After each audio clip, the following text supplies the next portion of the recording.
Bonjour, dans cette courte vidéo, je voudrais vous parler de l'impermanence de nos problèmes, car comme vous le savez, la vie, ça peut être génial, mais en même temps, la vie, c'est aussi une succession de problèmes qui se présentent les uns après les autres. Dans la vie, on va connaître la souffrance, on va connaître la déception, on va connaître l'injustice. Ça fait partie de la vie. Et ne pas vouloir recevoir ça et vouloir juste avoir le positif, ce n'est pas possible. C'est un peu comme les deux faces d'une même pièce. Ce qu'on appelle la polarité aussi en spiritualité, ça veut dire que si je prends la joie, je prends la tristesse. Si je prends l'espoir, je prends le désespoir. C'est-à-dire que si j'ai de la joie, eh bien l'objet de ma joie peut disparaître et je vais connaître la tristesse. Et donc, c'est difficile de connaître que la joie et jamais la tristesse. Par exemple, vous êtes dans une relation amoureuse, à un moment donné, ça va s'arrêter. Ça peut s'arrêter. Ne fût-ce que parce qu'il y a un des deux qui meurt, même si ça dure toute votre vie. Donc, la joie va être aussi précédée, enfin pas être précédée, mais va être suivie, par de la tristesse parce que la relation se termine. Donc nous sommes dans un monde de polarité. Alors j'ai pris le tableau ici parce que je voudrais vous montrer simplement quelque chose de très simple qui peut vous aider à traverser ces souffrances, ces tensions émotionnelles qu'on peut avoir, ces injustices, car même si elles sont impermanentes, parfois elles durent longtemps. Parfois en fait, on peut rester en dépression, donc on est triste mais longtemps, donc on tombe en dépression. C'est un peu une mauvaise humeur, une humeur maussade qui dure très longtemps, ou une humeur colérique qui dure longtemps, ou une humeur anxieuse, on tombe dans les angoisses, les anxiétés. Et en fait, pourquoi est-ce que ça dure longtemps, nos émotions négatives? C'est parce que nous sommes beaucoup dans notre mental, dans la réflexion, dans la considération sur ce qui nous arrive, sur ce que le monde nous fait ou ne nous fait pas, sur ce que les autres nous font ou ne nous font pas. Alors, c'est tout simple, je prends le tableau juste pour dessiner ça, c'est vraiment très simple. Symboliquement, bon, on ne voit pas grand-chose en fait, je vois. Je vais essayer de dessiner plus gros. Voilà, en fait ce sont deux cercles, vous voyez, je ne sais pas si on voit. Ouais, voilà.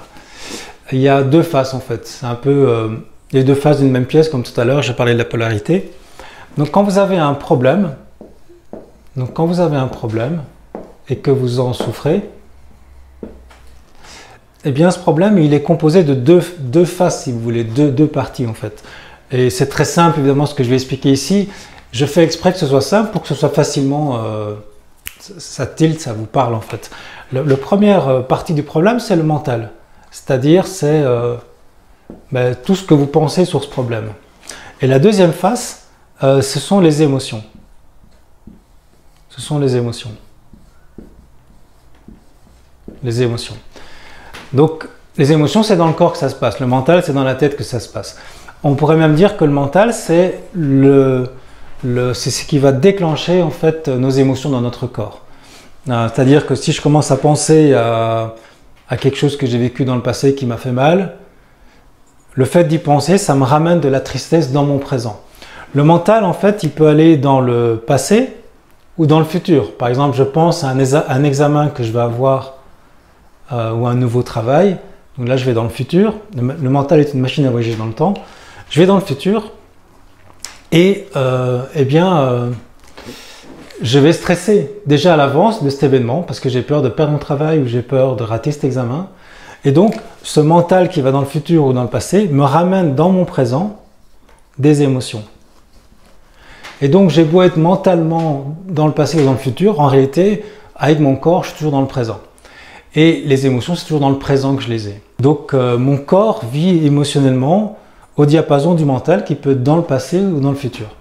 Et le problème, c'est que ces deux faces sont collées. En fait, c'est les deux faces du même problème, si vous voulez. Alors, ce que je vous propose, justement, c'est de réfléchir sur le fait que c'est votre mental qui déclenche ces émotions. Vous l'avez bien compris. Quand je repense à quelque chose d'injuste, ça m'amène de la colère dans mon corps. Si je pense à quelque chose de triste, ça m'amène évidemment de la tristesse, quelque chose que j'ai perdu, ou un obstacle futur, ou voilà, une possibilité, une menace potentielle, j'ai peur tout d'un coup. Vous voyez? Donc toutes ces émotions, il y en a plusieurs. Il y a la peur, la colère, la tristesse, le dégoût, la jalousie, la honte, la culpabilité. Il peut y avoir plein d'émotions. Toutes ces émotions n'existent que parce que vous avez une considération sur le monde, sur les événements, sur les autres, sur vous, sur ce qui vous arrive, sur ce que vous êtes. Donc on est tout à fait dans un monde mental en permanence Et quand on se met à réfléchir, eh bien, les émotions peuvent arriver. Par exemple, si vous êtes bien, vous êtes en vacances, vous êtes sur la plage, tout va bien. Là, vous n'avez pas d'émotion, vous êtes plutôt dans un état de bien-être. Donc, il n'y a pas forcément d'émotion particulière. Vous êtes juste bien. Il n'y a pas forcément quelqu'un qui vient vous offrir quelque chose ou quelque chose qui se passe. Vous êtes juste dans l'harmonie du moment présent. Et puis, vous commencez à penser à la rentrée et les problèmes que vous allez avoir quand vous allez rentrer. Et le fait que vous allez peut-être devoir vendre votre maison, que vous allez peut-être devoir retravailler avec ces collègues qui sont difficiles, ou voilà, ou l'avenir de vos enfants, par exemple, n'importe quoi. Et pendant que vous êtes à la plage, clac, les émotions dans votre corps se mettent en place. Il y a une tension qui se crée. Souvent, les émotions, c'est ici, ou c'est ici, ou ici, on est tendu, on est mal. Et quand le corps est mal, via le nerf vague, il y a des informations qui passent au niveau du cerveau de la tête, donc il y a le cerveau du ventre, hein, le cerveau émotionnel, qui est mal, qui est crispé et qui envoie des informations au cerveau de la tête qui dit ça va pas du tout. Et donc le mental s'agite encore plus, devient négatif.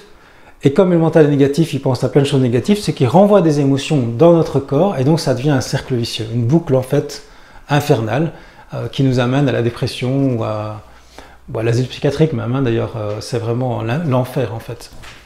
Alors la clé pour sortir de là, c'est tout simple, c'est de... Je vais essayer de prendre une autre couleur. C'est en fait de séparer ces deux faces. C'est en fait de mettre votre attention non plus sur les pensées, mais plutôt sur les émotions. Donc en fait, on va effacer ça. On arrête de se concentrer sur nos pensées, parce qu'on est souvent hypnotisé par nos pensées. Hein, quand je pense à ce que je vais rater, ou ce qui s'est passé dans mon passé, un traumatisme par exemple, je le vois comme un film en fait, je suis hypnotisé par ce film. Alors qu'ici, je vous propose d'arrêter de penser à ça et simplement de vous concentrer sur ce qui est présent dans votre présent quand vous êtes mal. C'est quoi? Ce sont les sensations liées aux émotions. Et donc les sensations liées aux émotions, elles se passent dans le présent, dans le corps. Et si vous faites ça et que vous faites disparaître ce côté mental, voilà, le mental disparaît, à votre avis, qu'est-ce qui va se passer? Les émotions vont rester un certain temps, mais un peu comme si vous pédalez sur un vélo et vous arrêtez de pédaler, le vélo il continue d'avancer, mais à un moment donné il va s'arrêter. Eh bien c'est un peu pareil ici. Les émotions vont continuer à fonctionner, vous allez continuer à vous sentir un peu mal, mais comme vous arrêtez vous mettez un effort particulier à observer vos sensations, et non plus à observer vos pensées, vous êtes attentif non plus à vos pensées, mais à ce film mental, mais plutôt à ce qui se passe dans le corps, eh bien ces émotions, comme le vélo, elles vont diminuer. Et ça se passe très très vite. Si vous faites vraiment l'exercice correctement, cette pratique qui vient des enseignements spirituels d'Asie, particulièrement, spécifiquement, où vous mettez votre attention sur les sensations du corps qui évoluent en permanence, ça dure plus ou moins quelques minutes, ça dure moins de 5 minutes, ça dure entre 2 et 3 minutes pour qu'une émotion s'en aille. Parfois même plus vite. Parfois c'est un peu plus long. Mais la moyenne c'est plus ou moins 2 minutes 40 d'après les observations qui ont été faites, ça va très vite. Et donc cette émotion qui est composée de quoi? De sensations. Les émotions sont composées de sensations. Alors j'essaye d'écrire tout en restant face à la caméra, c'est pas évident. Hein, je ne vous tourne pas le dos par politesse. Ces sensations, elles évoluent par définition. Hein, emotion, c'est émotion, emotion, mouvement, c'est un mouvement. Et en fait, c'est des sensations qui évoluent dans le corps. Donc c'est crispé, c'est chaud, c'est froid, ça monte, ça descend, c'est crispé ici. Mais comme ce n'est plus nourri par le mental, le mental, c'est comme de l'huile sur le feu. Là, évidemment, si je vais éteindre un feu avec de l'huile, ça augmente encore plus. Donc plus je pense à mon problème, plus c'est crispé dans mon corps. Et c'est ce qu'on fait tous en fait. Et c'est contre-intuitif de dire, ok, maintenant, je mets mon attention que sur le désagrément. C'est les émotions dans le corps. Parce qu'en réalité, quand on dit qu'on est déprimé ou qu'on est heureux, c'est toujours dans le corps que ça se passe. Et c'est dans le corps que je vis tout en fait. Le corps, c'est un peu notre temple, c'est la porte d'entrée pour se libérer. Je rentre dans mon temple intérieur, mon corps, et j'observe l'inconfort, la peur ou la colère ou la tristesse. Ce sont des émotions, des sensations dans le corps qui bougent, qui évoluent, et je les laisse évoluer. Je ne fais rien d'autre puisque je ne suis pas en train de penser, je ne suis pas en train de me dire c'est dégueulasse, c'est pas juste, ça aurait dû se passer comme ça. Je suis juste dans l'attention, donc je suis dans l'attention. Je ne sais pas si vous allez voir en rouge, parce que là il y a beaucoup de lumière dans le cabinet, dans mon bureau.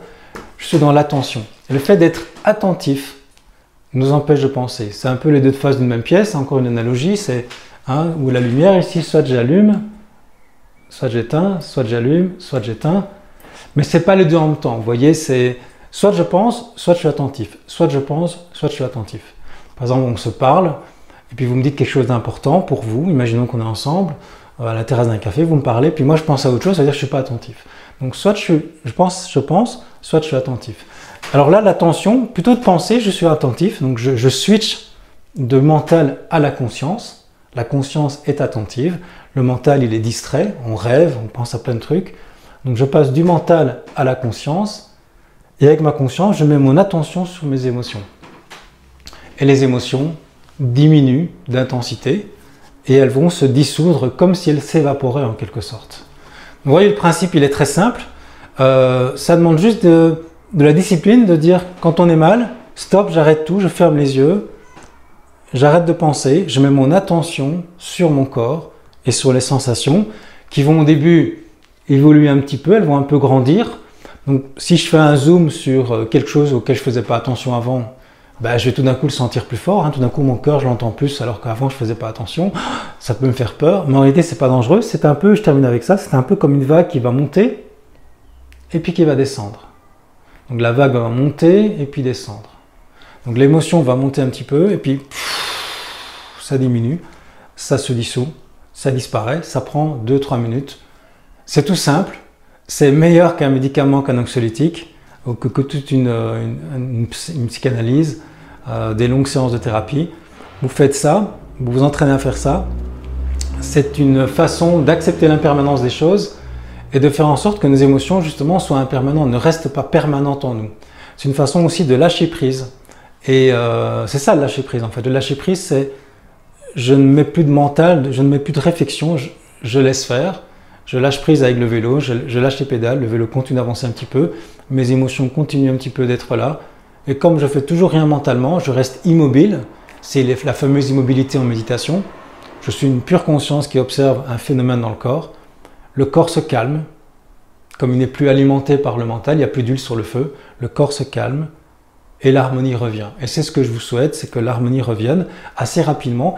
On va devoir le faire, parce que la vie est plein de problèmes, donc on va devoir le faire des centaines, des milliers de fois, mais c'est très facile, c'est très rapide, c'est très efficace.